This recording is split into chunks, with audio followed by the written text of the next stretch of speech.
Hi guys, in this video I will show you how to assemble the new magnetic paddle shifter design.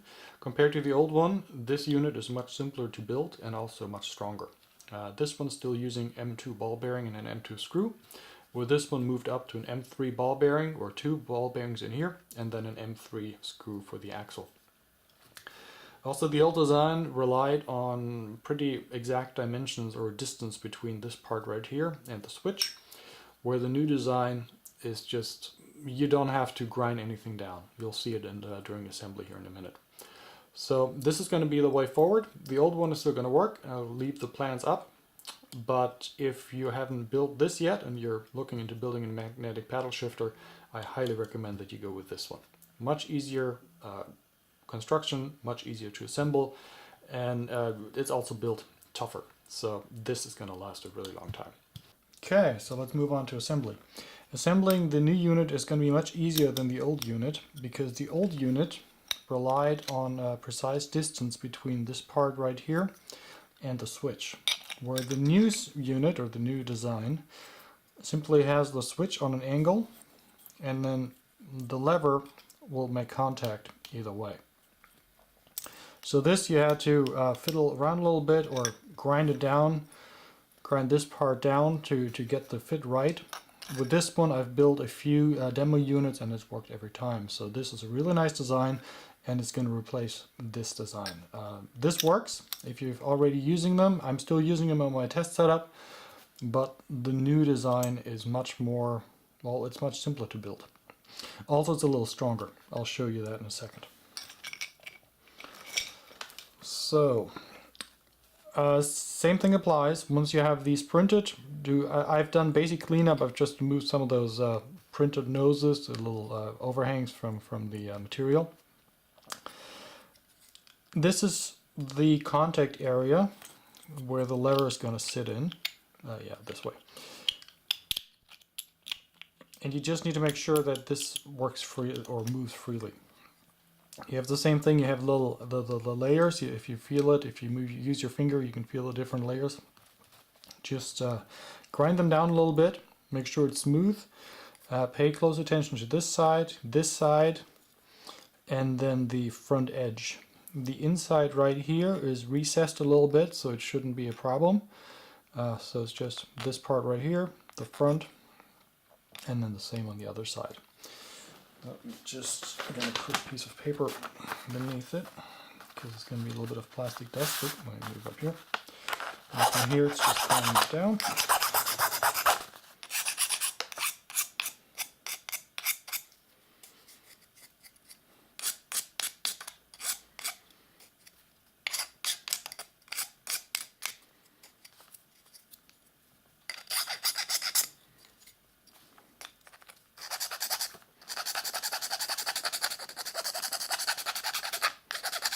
And this won't need much, it depends on how good your printer takes the turn.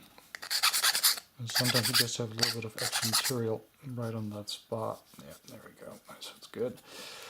And then the inside. Yeah, this is very important. This really needs to be smooth.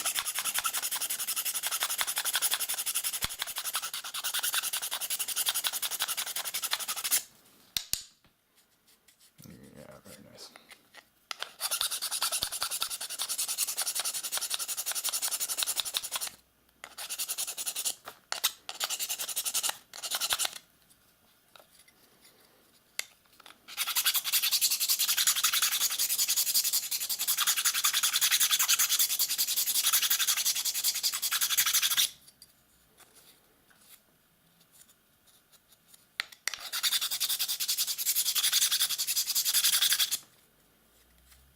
That'll do. Let's do the other side.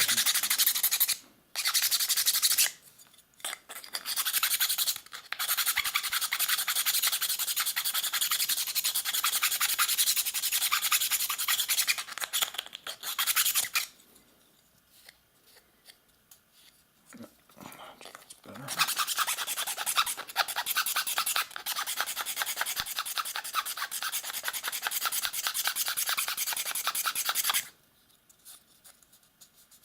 Nice. Oh, actually.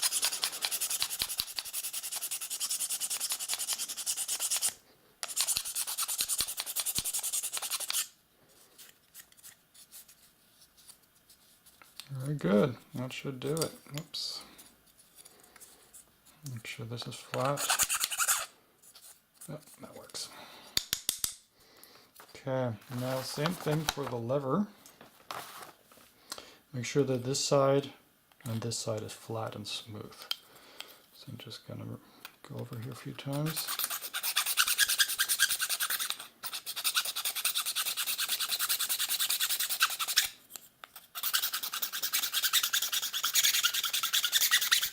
And this won't need much, just a little bit. It's already, the dimensions are a little smaller than the inside. Sometimes you just have a little bit of plastic hanging over. Make sure you remove that.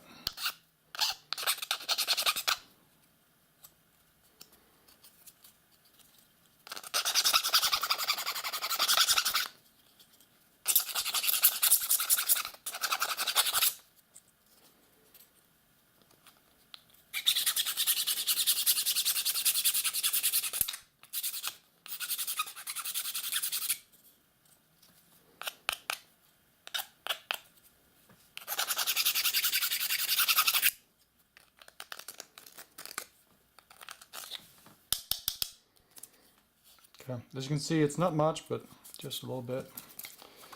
And that ensures that we get, there we go. Yep, just make sure that it can move freely. That's all you need. Very good, let's get rid of that. Okay, so I've received a little bit of feedback and also looked into it. I'm using M3 ball bearings now, and also an M3 axle. They're easier to come by and also easier to work with. So just M3 ball bearing goes in here. I don't think this is the right bearing. That's not an M3. Let me get the right one. Sorry about that. Okay, so here we go. That was the big one. Those are the wrong ones. These are the M3s. So this is what you need. Correct dimensions are going to be in the item description. Just insert them into the pocket. They're also much easier to get into than the M2s. There we go. That's it. That's all you need. And then this part, nope, goes in like that. This is the top part. The big advantage to this design is you have a really deep pocket for the magnet. So you can add more magnets later if you feel the unit is not strong enough. Plenty of room for adjustments. The only very important part is that you don't use a magnet that sticks out on this side. The switch will be will be pushed down right about here, and if the magnet sticks out, then it won't be able to reach the switch. So you just need to make sure that the magnet is in all the way on this pocket, and then later on, if you'd like to adjust the strength, you just add more magnets to the top pocket, or just remove a few magnets if you want to have it weaker. Okay, with the ball bearing in place, orientation is pocket faces, or the pocket from the top part faces away from you, and then the magnet pocket from the lever faces away from the top side. And just make sure that the alignment is correct. And I just use the M3 screw and just put that through here.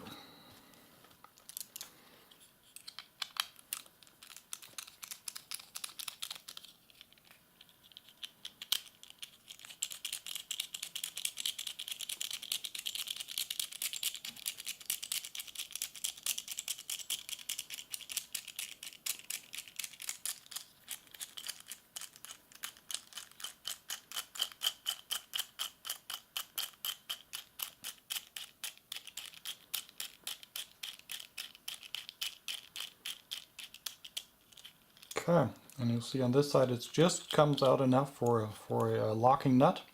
I recommend that you use either a locking nut or just apply some Loctite or some glue to the threads to make sure it doesn't open up again. So I get some pliers. There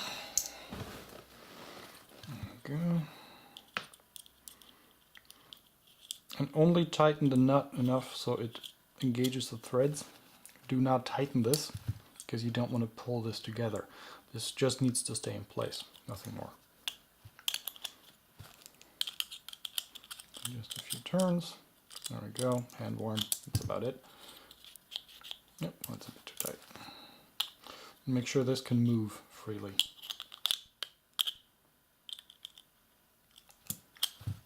There we go. Very good. Okay, now for the switch. Make sure that you clean out the pocket. Make sure that there are no plastic pieces in here. This one's already pretty clean. And then just prepare your switch. It's just one of those standard micro switches.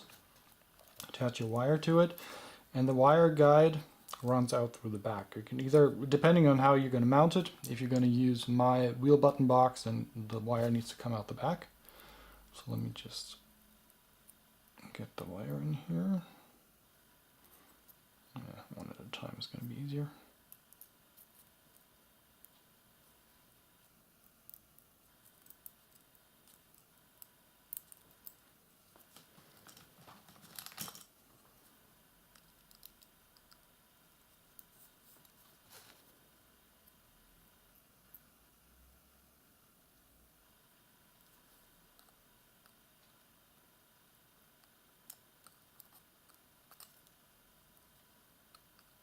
Oh, come on. There we go. Now I've also added multiple mounting holes. I'm only using 2 to mount the unit to my wheel button box. I've been testing it for a while, and you don't need any more than that. It's just having more holes allows you more leeway in moving it back and forth and get the position just right for you. Oops, what's this one? This one's stuck. That one here. Okay, just get the switch in. Make sure the wires are out of the way. Let me turn it that way so you can see it.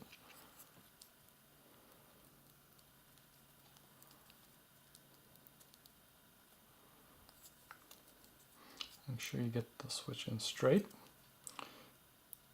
And all you need to do is push it in so it's going to be flat with the surface of this standoff. So just use some like pliers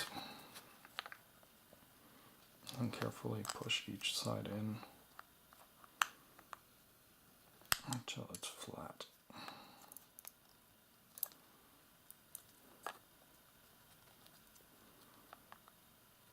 Now this one is not as important if you don't get it in all the way, but it should be as close as possible because the switch will engage it either way.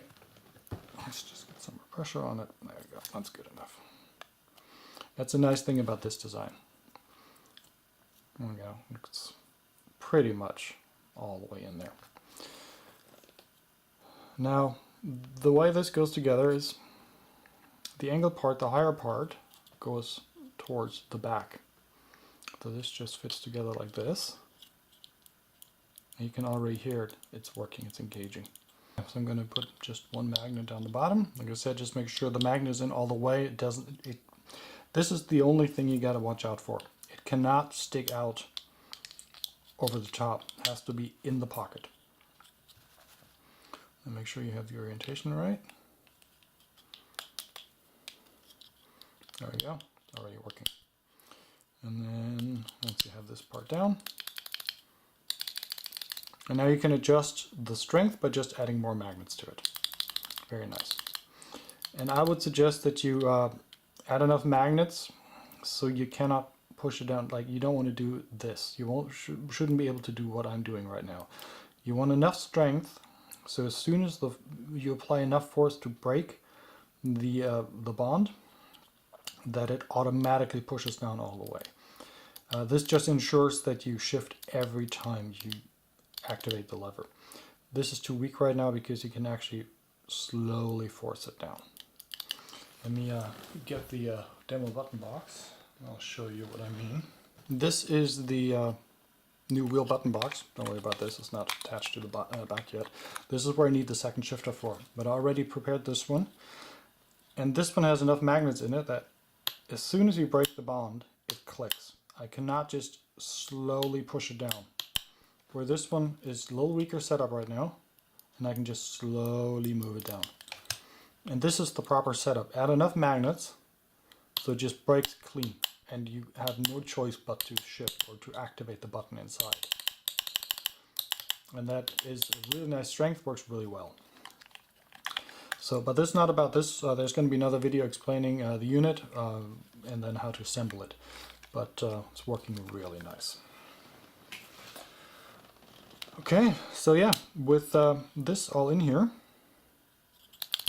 all that's left is, oh yeah, let me show you real quick. This is the mounting plate, and I'm only using the back part. So what I would do now is attach, or first add those two M2 nuts. The front I don't need it yet because it's going to be mounted like that, so I still have access to it. I just put those two nuts in, put those two screws in, and connect it to that back plate, to the mounting plate. And then once this part is attached, this goes on top, and you just put those two, or in the back, put the two M2 screws through, put these through, and then it's already one unit. And then after that, put the last two nuts in, and then the next screws. And then you have the complete setup. So let me just put the screws in real quick.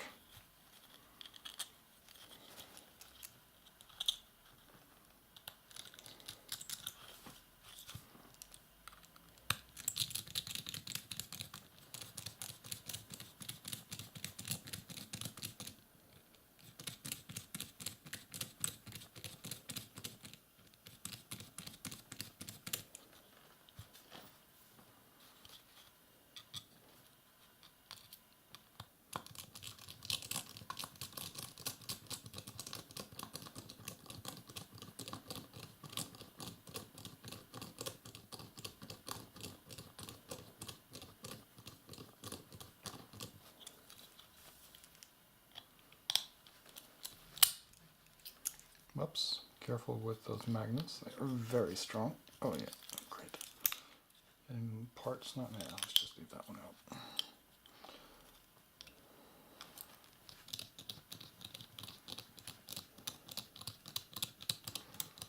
Okay, now for this demonstration I'm just going to use two screws, and that is plenty. There are little slots down here for the nuts. Let's just make sure I'm using... orientation is the higher part goes towards the back where you have the ball bearings inside. So it just goes in like that. And there are little indents for the nuts. And then just screw the whole unit together. There we go.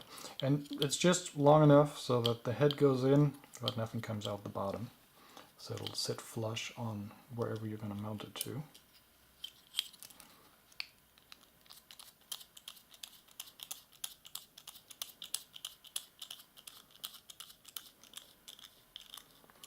There we go. And that's it.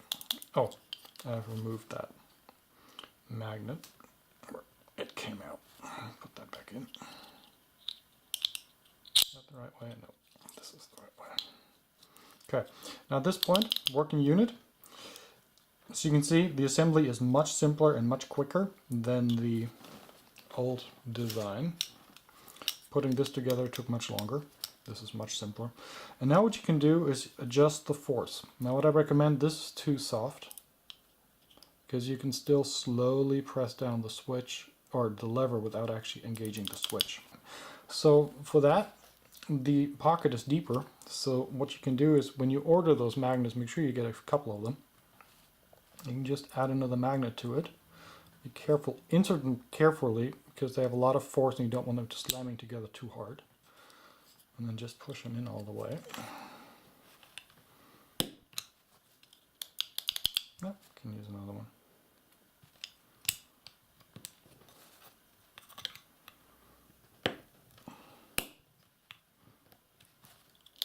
There we go.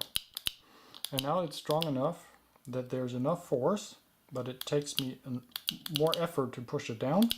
And then as soon as that bond breaks, I engage the switch. This is what you want.